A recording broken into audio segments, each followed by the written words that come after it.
Hello and welcome or welcome back to the Obsidian Mirror, a place where we pause a moment to reflect. If anyone knows the song that line is from, feel free to drop it in the comments.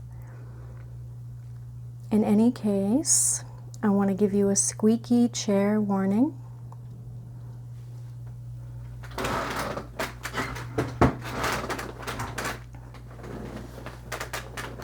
And let you know that I'm going to try not to move around too much. While we're here together, I invite you to take a few deep breaths with me, starting now.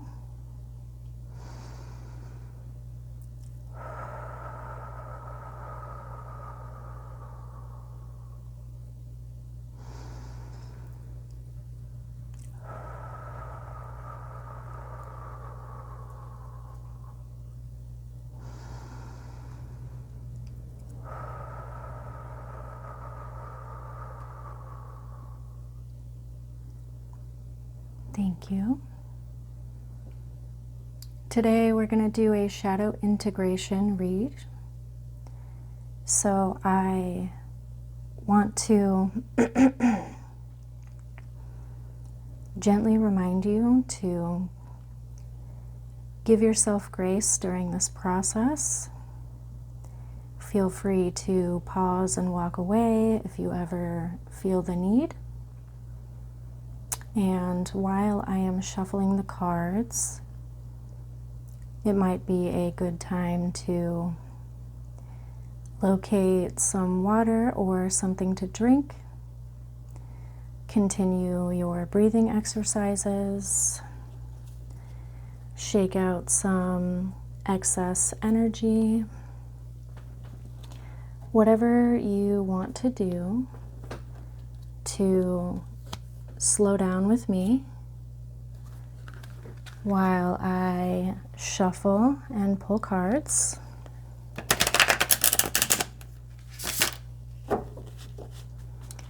This is the Shadow Seer Tarot deck,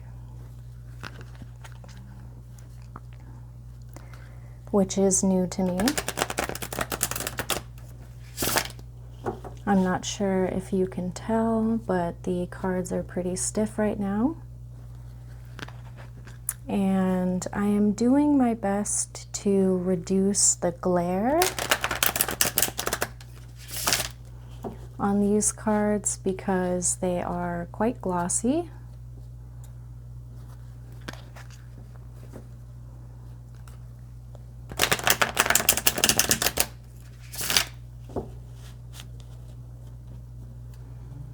I wanted to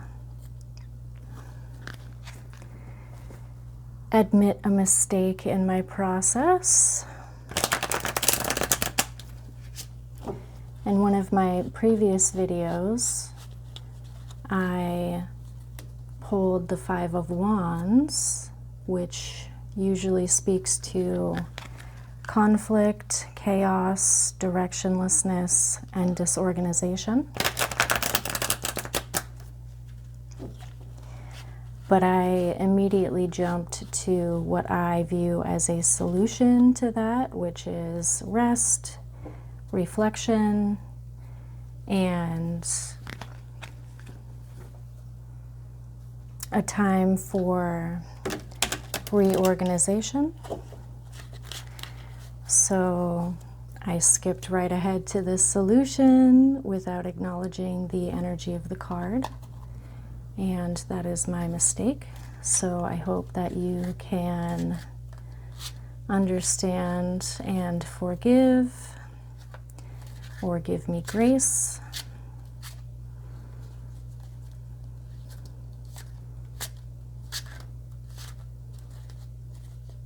I hope that your day is going well in some form or fashion. So here is the first card.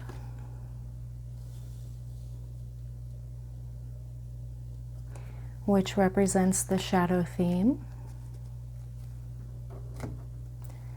Now from the tarot, I'm going to pull how that could possibly be manifesting.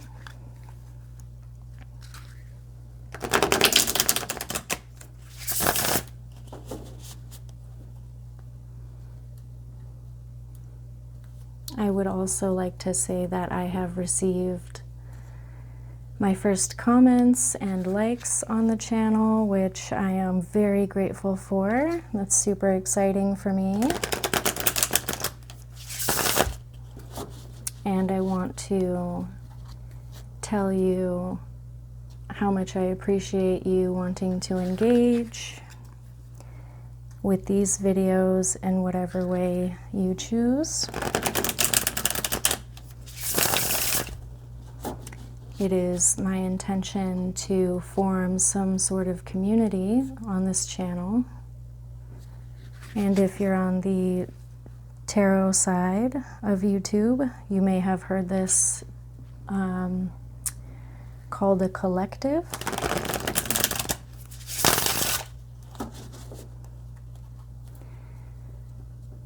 So any like, comment, subscribing, or sharing of my videos is greatly appreciated, and I think adds to the community that I am trying to build here.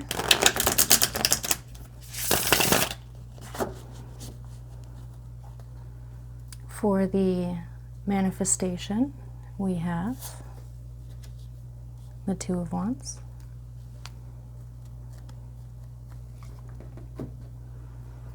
I'm going to pull an archetype card for the potential identity pattern. For those of you who don't know, I developed these spreads by myself in an effort to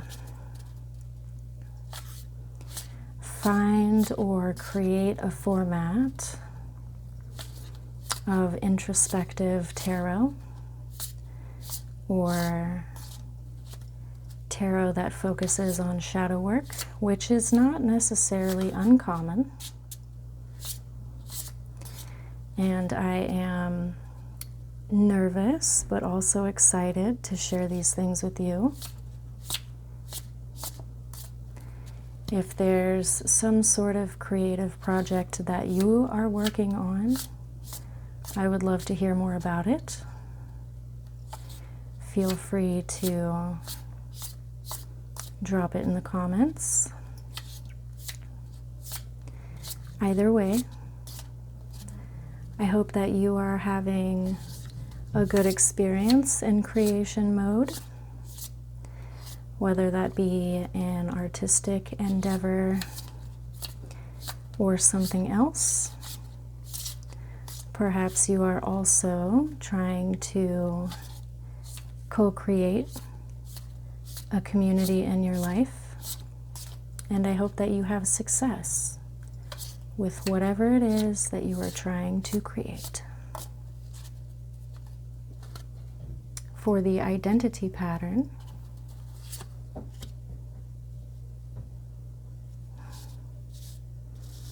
I'm not familiar with the Bardo, so that's new for me. I like learning. And I'm going to get another tarot card for the mirror question.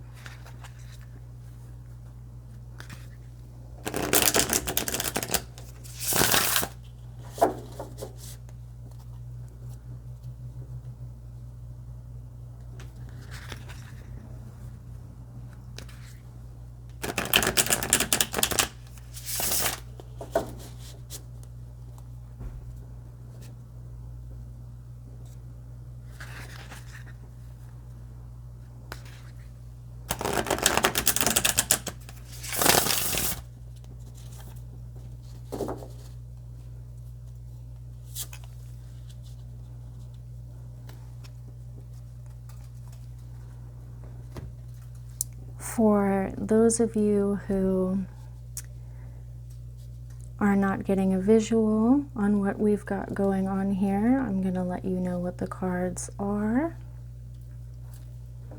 We have the Ten of Wands, also known as the False Martyr in the Shadow Seer Tarot, followed by the Two of Wands. The Bardo archetype card is in the third position. And the final card is the Devil in reverse. I'm going to take another deep breath, and you are welcome to join me.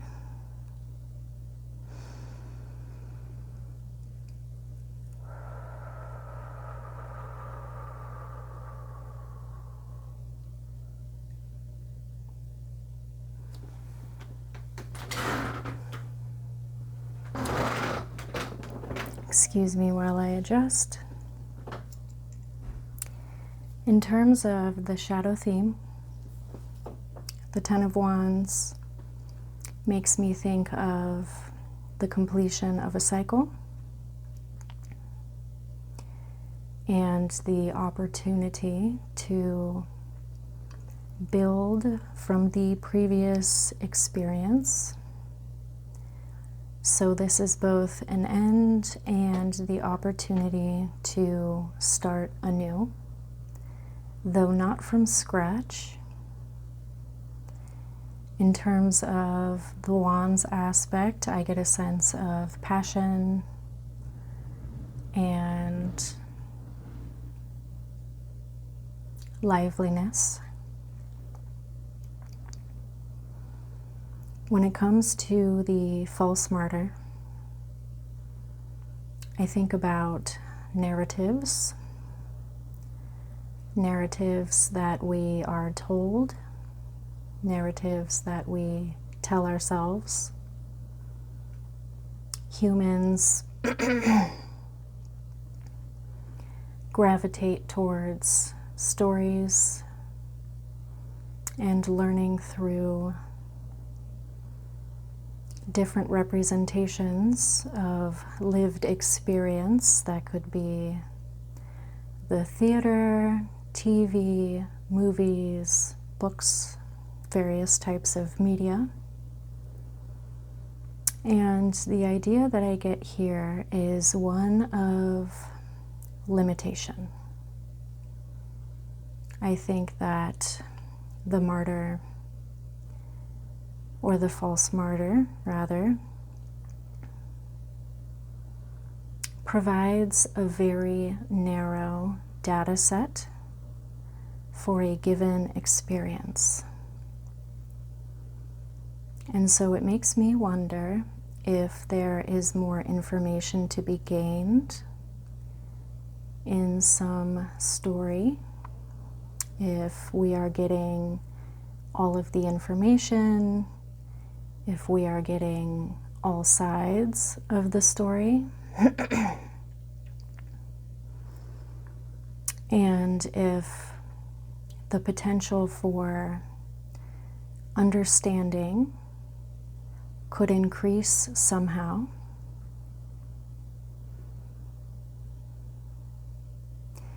I also wonder if there could be a positive development by learning more, perhaps stepping out of the victim mentality or the victim role, whether we are consciously placing ourselves there, or if somebody is interpreting our experience for us, and whether we truly want to embody that narrative. For manifestation, we have the Two of Wands, and this is the second Wands card in a row and the second one in the spread.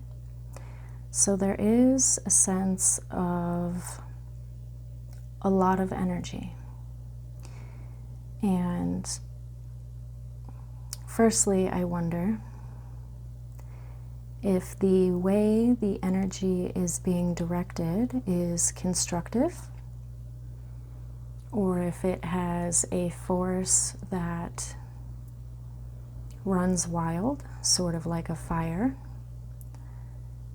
In a wildfire, it runs its course, it spreads quickly, it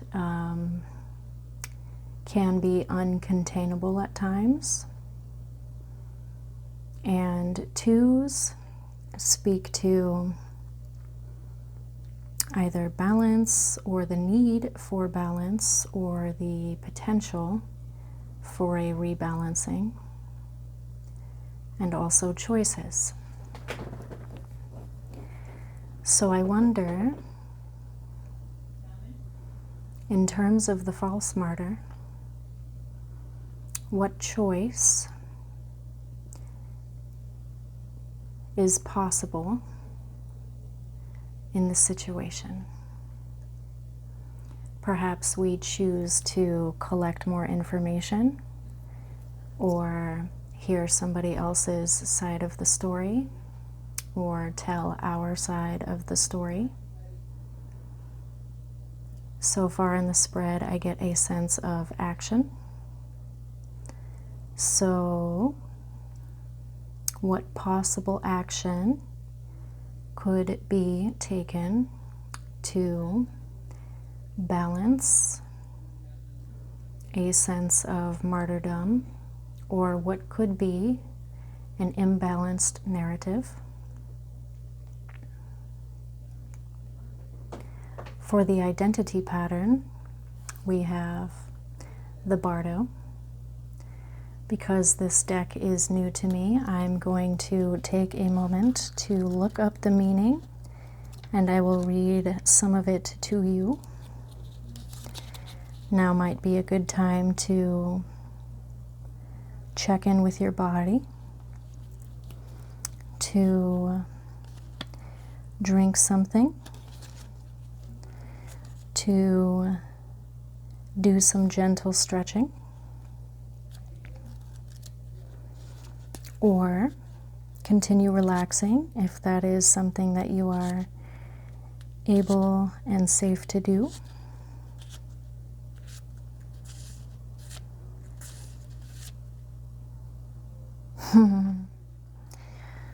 So far, the Bardo is about the liminal, the in-between, the transition. When the veil between this life and the next is thinned, energy is stirred. This allows for remarkable healing and vision. I'm going to read the light and dark aspects and not bore you with a full readout. When light, the Bardo is spaciousness, grace, forgiveness, and truth. When dark, it is torment, dislocation, hallucination, and transience.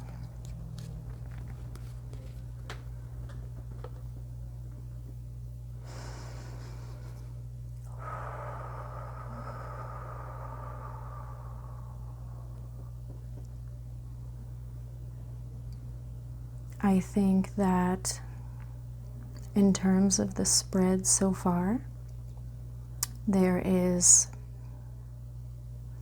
what seems to be the possibility of some sort of identity shift. And that can be exciting, but it can also be very, very uncomfortable, scary even. As somebody who has learned to value change, I can relate to the idea that change is sometimes welcome, but also sometimes the last thing that we want. And I think that if there is a story or a narrative that we are telling ourselves or telling other people that could maybe be rebalanced, or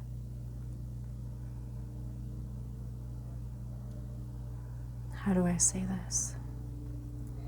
There could be a level of decision within our power that we can utilize in this liminal space, this transitional space. It makes me feel empowered, if that makes any sense. Like, if this was my reading, I get to choose who I am second by second. Nobody can tell me who I am, and I am open to seeing the possibility of my identity changing in some way. That could be a shift in a linear sense, or in an expansive sense, or in a refinement sense.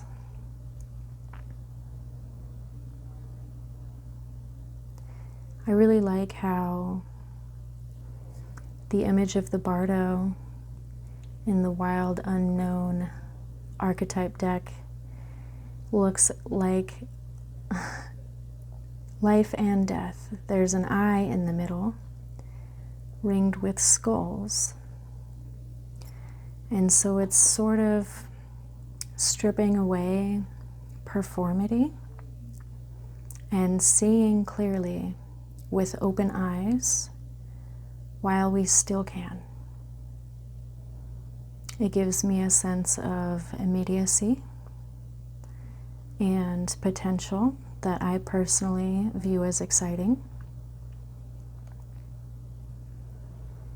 Now for the mirror question, we have the devil in reverse. The devil gets a bad rap or gets glorified, or there are a lot of ways that the devil shows up, and I think causes a potentially contentious reception. If we're going to strip away dogma and religion, I think the point of the devil is to give us a character that speaks to our baser impulses or urges. That could be impulsivity, behavioral patterns, addictions to literally anything, substances, the stories we tell ourselves, how we comfort ourselves through different challenges and experiences in life. I think it also makes me think of the things about ourselves that we do on an instinctual level when we feel like we don't have any good choices, or there's not enough time to weigh the pros and cons. In this card, the devil is represented by a goat, very on brand. And the only color in the card is the fire around the hooves. We already have the fire element present with the wands. And it makes me think about how we can sometimes get ahead of ourselves or move too quickly to really think about the consequences sometimes. In the reverse position here, I don't necessarily get a sense of being trapped or enslaved or caged in. I get the idea that there is more potential for choice here. Choosing which stories we listen to, which narratives we have about ourselves or others, and potentially slowing down to think more about the short and long-term impact that those things have, are having, or could have on ourselves and the world around us. When it comes to this spread in particular, I think that there is the potential for conscious change, intentional change, the ability to take the time to learn more, gather more data, and decide for ourselves what it is that we want to put our energy into, to believe in, and to shed and or become. Perhaps, at least I hope, this spread gives you a sense of empowerment. I do believe it is possible to decide who you are or who you want to be, and to embody that more or differently than we have before. I think that transformation, like I said, can be exciting, but it can also be painful. And I want to encourage you to slow down, like we do here on the channel, and check in with your body. The body is a very helpful early warning system, in my opinion. Getting to know the sensations and what they mean is a highly personal endeavor. It can be hard to cultivate a safe sense of relationship with the body, and I relate to that. It can feel really confronting sometimes. So if that is something that you decide you want to develop, I encourage you to do so. I personally think it is well worth it. And for some, you may have no interest, and that's fine. Or you may not feel safe enough to do that, and that's fine. This is your process. Regardless of how you choose to move forward in your life, I hope that this has been helpful in some way. And I'm going to give you a moment to really look at the imagery a little bit more and see if there are any associations, memories, inspirations that come to mind. You can hold them or release them as you wish. log the information for later analysis, or just look at the pretty pictures, which I like to do. I encourage you to be gentle with your process. I'm going to take another deep breath.